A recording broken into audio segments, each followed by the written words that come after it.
All right, on today's top tier tips video, we're going to discuss the concepts of absolute strength and relative strength and how it relates to Tuesday's workout in class.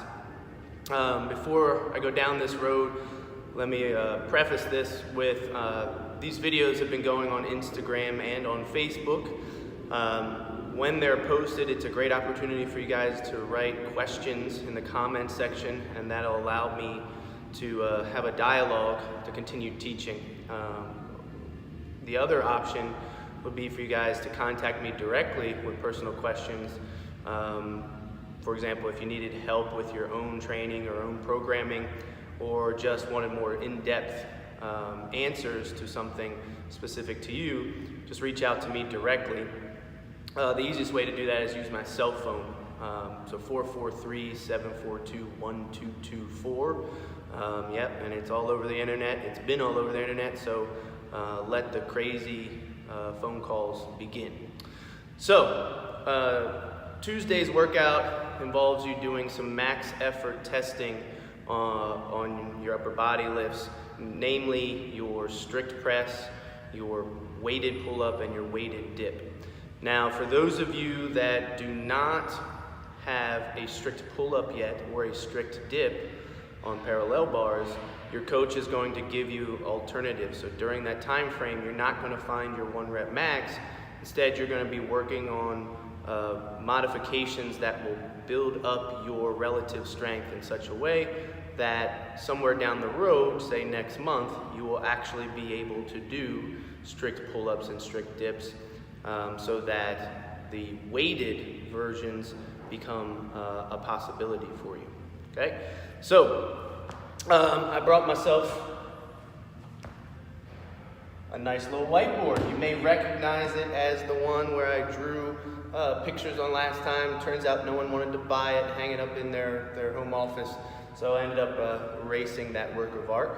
And now we actually have words and charts instead. So, absolute strength, what that refers to is quite simply your ability to produce maximum force. So this is independent of body weight and is literally just a measure of force production. So if there's 400 pounds on a bar sitting on the ground and I walk over to that bar and attempt to pick it up and can't, and then Amelia walks over to that bar and picks it up, she has a higher level of absolute strength than I do, period. Okay, even if our body weights are different. Now, relative strength is relative to your body weight. So in the same example, let's say I can pick up the 400-pound weight that's on the floor, and so can Amelia, but Amelia is a lower body weight than me, then she has a higher degree of relative strength in that specific movement pattern, namely a deadlift in my example. Generally speaking, if you want to increase relative strength, you have 2 major options. One is increasing your force production, meaning increasing your absolute strength, or you can decrease body weight and or often lower body fat percentage. All right, so if you are able to maintain your strength, meaning your strength numbers, but you have lost weight or lowered your body fat percentage, then in all likelihood that is an improvement in relative strength. So in Tuesday's workout, you have a barbell movement, a strict press, and you have a weighted pull-up and dip. The strict press, is much easier to change because you can put on whatever weight you want on the bar and train that absolute strength and obviously relative strength related to your body weight. The pull-ups and dips are much harder because you weigh whatever you weigh right now, and you can't really change that. And so adding weight to your body is, generally speaking for most people, more difficult than adding weight to like the barbell lift. All right. So why should you care about absolute strength and relative strength? So most of you in the gym have expressed that your main goals are to change how you look. So lower body fat percentage, increase muscle mass, become more lean, and to generally be strong and healthy. most of you don't have big performance goals as your priority. Performance goals tend to be secondary priorities for most of the people in our gym. So if you want to decrease body fat percentage, you want to increase lean muscle mass, you should want to improve both your absolute strength and your relative strength. You improve your absolute strength, you're getting stronger. In all likelihood, your muscles are getting bigger. Bigger muscles mean burning more calories each and every day, even at rest, which tends to mean lower body fat. If you're particularly addressing your body composition by combining nutritional strategies, then you should care about your relative strength, because in order to look lean, you generally have to improve your relative strength as well. And in order to meet your secondary goals, namely the performance goals that you have in CrossFit, weightlifting, powerlifting, obstacle course racing, triathlons, whatever it is, your performance will directly improve as your relative strength improves. So in my little chart here, I gave some examples. So we all know that I used to be a strong guy, and gradually I've withered away to nothing, and I'm just sort of a regular dude who runs a gym. And then we got me right here in my examples of some lifts, and then we have Amelia, who is big and strong and trains her ass off, and definitely does more of what I used to do. So we're gonna pretend that me and Amelia actually weigh the same, all right? And I made up some numbers here. So since I'm much smaller and weaker now, my back squat, my strict press, and my deadlift are all a mere fraction of what they used to be. I can only squat 200 pounds, press 100 pounds, and deadlift 300 pounds. So Amelia, on the other hand, she can squat 100 pounds more than me, press 50 pounds more than me, and then deadlift 100 pounds more than me.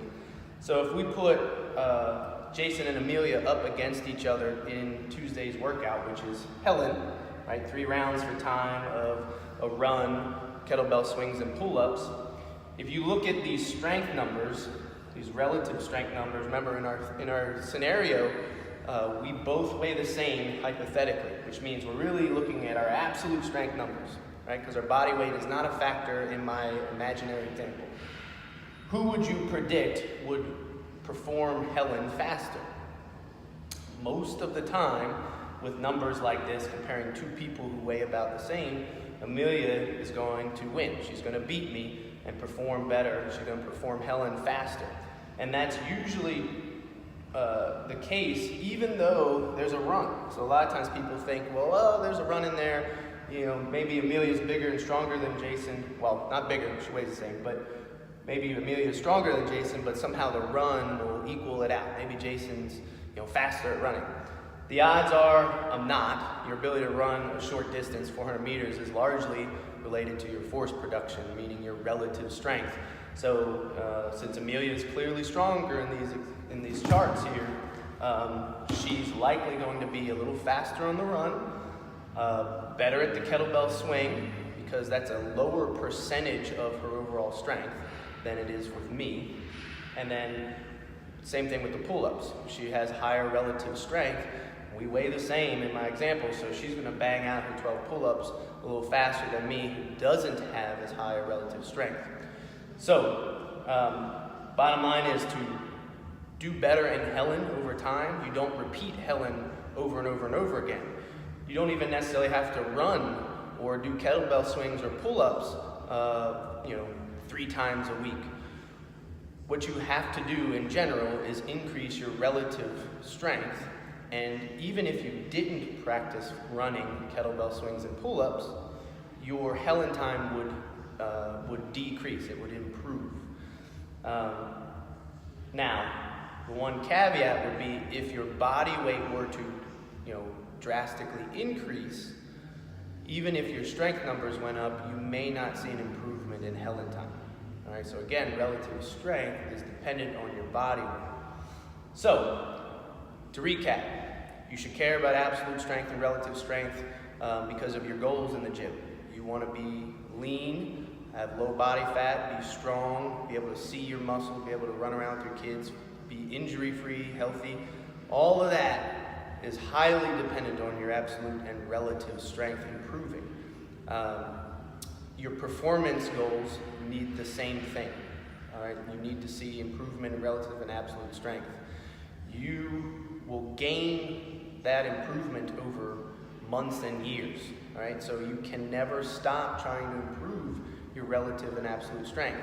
So in the programming, you will see regularly you are being tested on these things so that you can see direct progress being made for your efforts.